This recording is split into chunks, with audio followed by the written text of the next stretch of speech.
Why do 500 million people choose to live near an active volcano?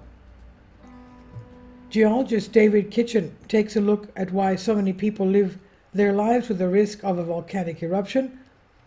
The thought of living near an active volcano probably sounds like an unimaginable risk to you, and rightly so. An active volcano is never safe and can turn a forested hillside into lifeless wasteland in a matter of seconds. From molten avalanches of rock to razor-sharp, lung-shredding ash, volcanoes threaten people's lives and property. Yet 500 million people worldwide live and work under the shadow of active volcanoes. As a geologist who studied many volcanoes over the years, the writer says, I've come to realize it's naive to ask, why don't these people just move to less risky places?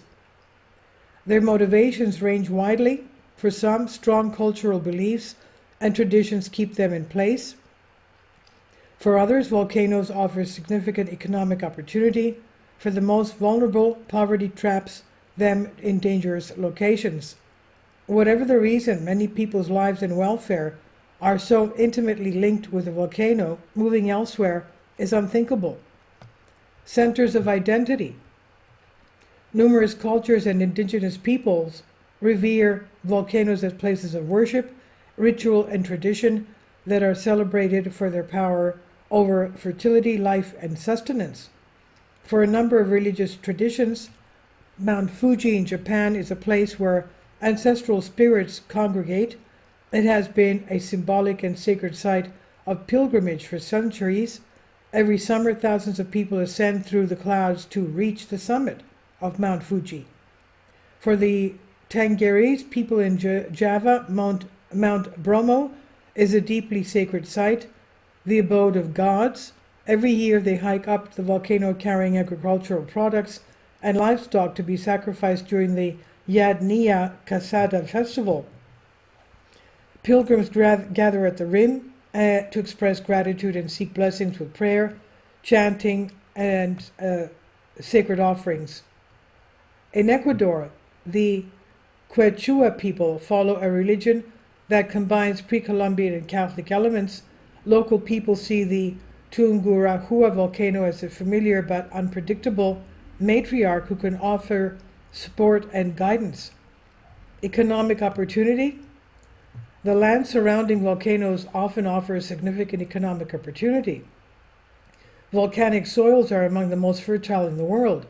They contain essential minerals and nutrients such as iron, magnesium, calcium, potassium, phosphorus, and trace elements that are essential for plant growth.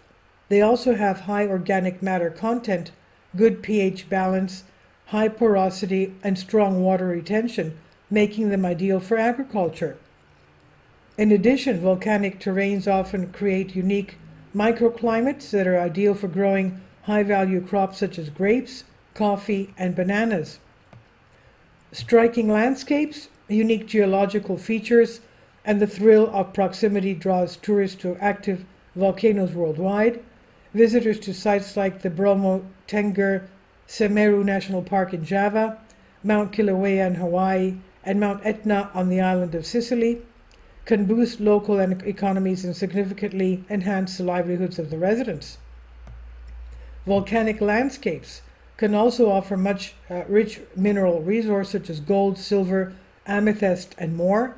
For example, the rich volcanic landscape around El Misti in southern Peru is valued for its industrial mined copper and other metals. On Java and Indonesia, miners still excavate bright yellow sulfur deposits from the active Kawah Ijen volcano crater floor using simple hand tools, and they carry the heavy blocks up the volcano's steep walls to its rim. Such extraction can stimulate economic growth and create jobs, but often the wealth is exported and lost to local communities that struggle financially. Low-cost land. Not everyone who lives next to a volcano does so by choice.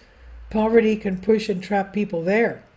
At Mount Merapi in Indonesia and Mount Mayon in the Philippines, two of the world's most active volcanoes, subsistence farmers live and work on the steep slopes.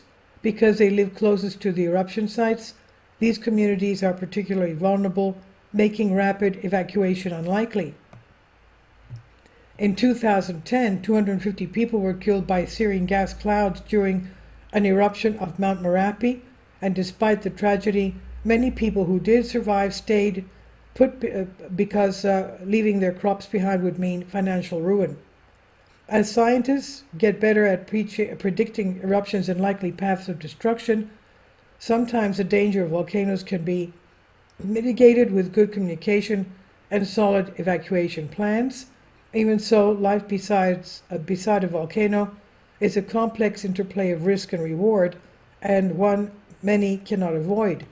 This is by David Kitchen, Associate Professor of Geology, University of Richmond. It's republished from the Conversation under Creative Commons on Unexplained Mysteries. Please leave your comments, and thank you for your support. Finally, support my Patreon account.